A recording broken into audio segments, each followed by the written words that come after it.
Olá, bem-vindos à nossa análise de hoje. A gente vai mergulhar num conceito que, olha, desafia bastante o nosso jeito de pensar sobre como as coisas reagem ao estresse, à desordem, sabe? Geralmente a gente pensa assim, ou algo é frágil, quebra fácil, né? Ou é robusto, aguenta o tranco. Mas e se tiver uma terceira coisa?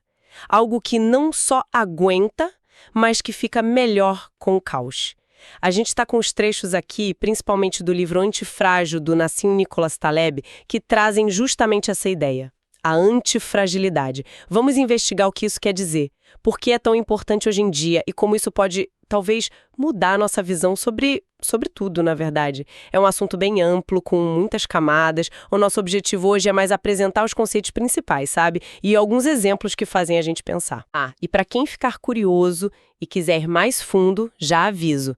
Tem um link aqui na descrição para um curso completo, gratuito, com 10 partes, explorando isso em detalhe.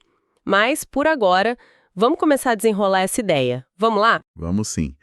A ideia central, assim, o núcleo é que certos sistemas, e aí a gente fala de organismos vivos, ecossistemas, até ideias, empresas, a reputação de alguém, eles não só sobrevivem a choques, à volatilidade, ao aleatório. Eles, na verdade, se fortalecem com isso.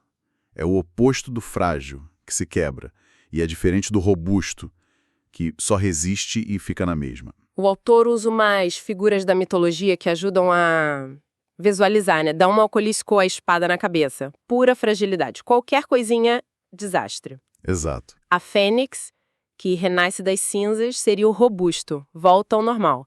Agora a hidra, que para cada cabeça cortada nasciam duas, Essa sim. isso é antifrágil, né? Perfeito. É a imagem da antifragilidade. Então, a primeira coisa que já bagunça a nossa cabeça é isso.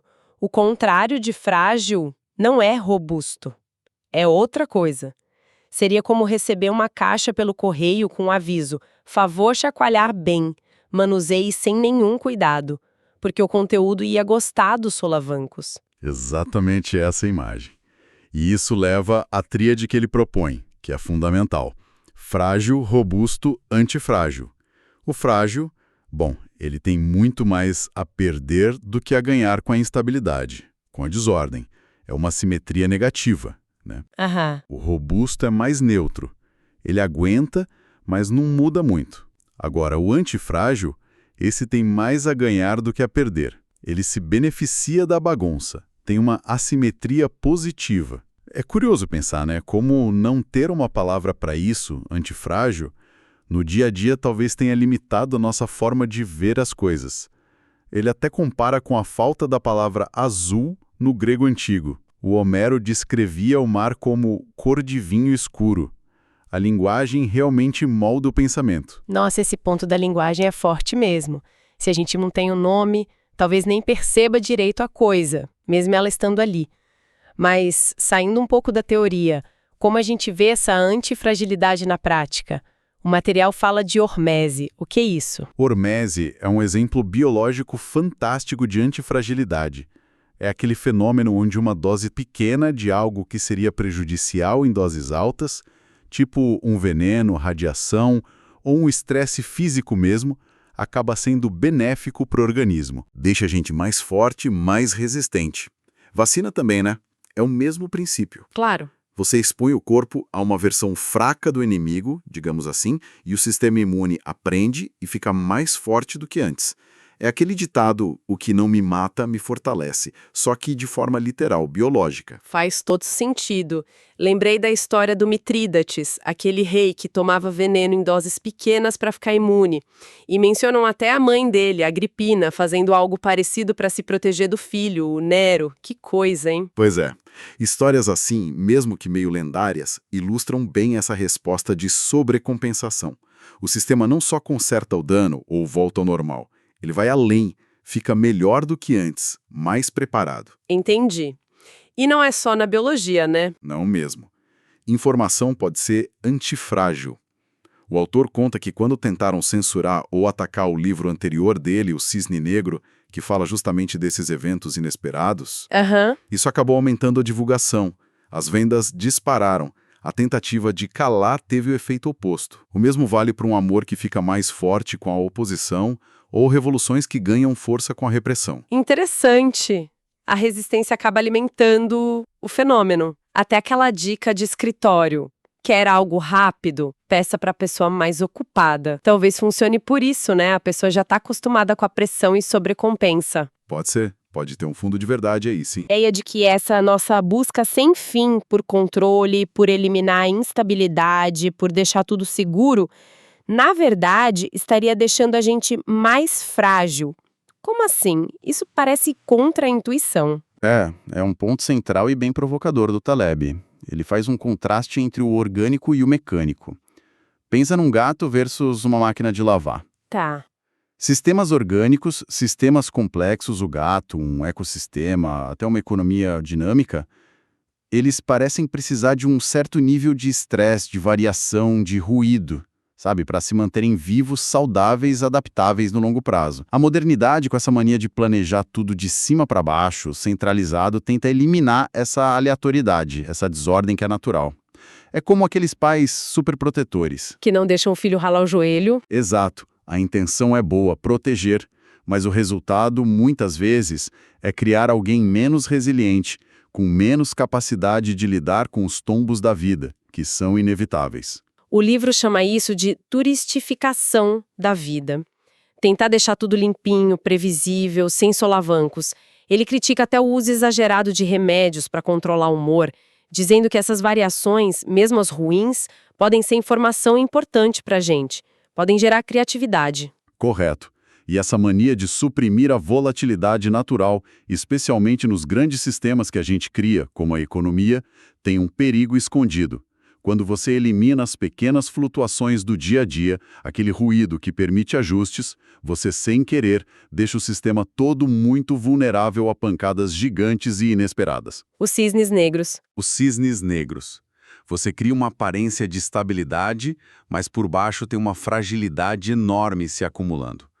Ele dá o exemplo de políticas que forçam uma estabilidade artificial, tipo apoiar regimes autoritários para manter a ordem. Ele argumenta que isso só junta tensão, que uma hora explode de forma pior. E compara isso com a Suíça, que é um sistema mais de baixo para cima. Tem muita briga local nos cantões, muita volatilidade ali, mas o país como um todo é super estável há séculos. A desordem local parece fortalecer o conjunto. É paradoxal, né? Totalmente.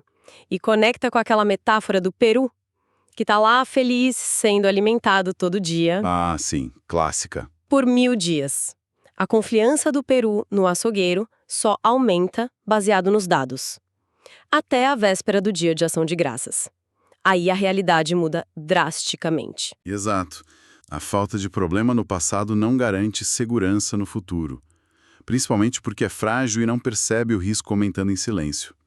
E essa ânsia moderna de intervir, de consertar tudo, leva a outro conceito importante, a iatrogenia. Que é o dano causado pelo médico, né? Isso. O dano causado pelo curador, pela intervenção que queria ajudar. A história da medicina está cheia disso. Intervenções baseadas em teorias erradas, sem prova, que fizeram mais mal do que bem. A sangria é o exemplo clássico. Usavam para tudo, e hoje a gente sabe que provavelmente mais atrapalhou do que ajudou, talvez até apressou mortes, como a do George Washington. O ponto é, intervir demais, mesmo com boa intenção, especialmente em sistemas complexos que a gente não entende direito, pode criar mais fragilidade. Lembra daquela história que ele conta no livro, de perguntar no hospital qual é a evidência para pôr gelo no nariz quebrado? E ninguém sabia responder direito. Pois é, mostra essa tensão. A pressão para fazer alguma coisa versus a sabedoria de, às vezes, não fazer nada. Deixar os sistemas recuperar sozinho quando a gente não tem certeza. E essa desconfiança da teoria, que não está ligada na prática, leva a outra ideia ótima, a falácia da madeira verde. Ah, essa é boa. Do trader que negociava madeira verde sem saber o que era? Exatamente. A história é que o cara fez uma fortuna negociando green lumber, mas achava que era madeira pintada de verde. Ele não sabia que green lumber é o termo técnico para madeira recém-cortada, úmida. E qual a moral da história? A moral é que ele não precisava saber o que era a madeira verde, teoricamente. Ele tinha sucesso porque entendia a dinâmica do mercado daquilo. Os preços, a oferta, a demanda, a informação que realmente importava para ganhar dinheiro ali. Ele tinha um conhecimento prático, da rua, que valia mais do que o conhecimento de livro naquele contexto. Menos teoria, mais pé no chão. Perfeito. Então, diante desse mundo incerto e dessa nossa tendência a criar fragilidades, como que a gente pode ser menos frágil? Ou, quem sabe, até antifrágil? A chave, segundo o material, é buscar opcionalidade. Opcionalidade, o que é isso exatamente? Opcionalidade é basicamente ter a chance de ganhar com coisas boas, inesperadas, o lado bom, a vantagem, sem estar muito exposto a perdas horríveis do lado ruim, a desvantagem. É ter a assimetria a seu favor, mais a ganhar do que a perder com o inesperado. A natureza faz isso o tempo todo com evolução. Ela testa coisas com mutações aleatórias. Muitas não dão em nada ou prejudicam o indivíduo. Mas de vez em quando, um erro dá uma vantagem enorme e isso se espalha. A espécie inteira fica mais forte, mais adaptada, antifrágil no longo prazo, mesmo que indivíduos sejam frágeis. Entendi. E como a gente aplica isso na vida? Nas finanças, na carreira? O material fala muito da estratégia Barbell, Walter. Como funciona? A Barbell é uma forma prática de buscar essa antifragilidade. A ideia é evitar o meio termo, o risco médio, que, segundo Taleb, é onde os erros de cálculo mais pegam. Em vez disso, você combina os extremos. Extremos? Como assim? Você coloca a maior parte dos seus recursos, sei lá, 90%, em algo super seguro. Baixo risco, baixo retorno. E pega uma parte pequena, os 10%, e coloca em coisas de altíssimo risco, mas com potencial de ganho gigante, explosivo. Ah, tá. Então a perda máxima é pequena, mas o ganho pode ser enorme. Exato. Você limita o lado ruim e deixa o lado bom aberto. Ele sugere que dá para aplicar isso em carreiras também. Ter um emprego seguro, estável, talvez até meio chato. A parte segura do Walter? Isso. E usar o tempo livre e a segurança financeira para tocar um projeto paralelo, algo seu, criativo, arriscado, mas com potencial de dar muito certo. Um livro, uma startup, arte. Muitos criadores fizeram isso. Ele fala até em combinar estudo formal, tipo biblioteca, com a experiência da vida real, tipo briga de rua. Interessante essa divisão. Mas isso de risco e recompensa leva direto para uma crítica ética bem forte que está no material, né? Sobre quem toma decisão ou dá conselho sem ter a própria pele em jogo. O tal do skin in the game. Sim, esse é um ponto central para ele, um pilar ético. É o problema de agência.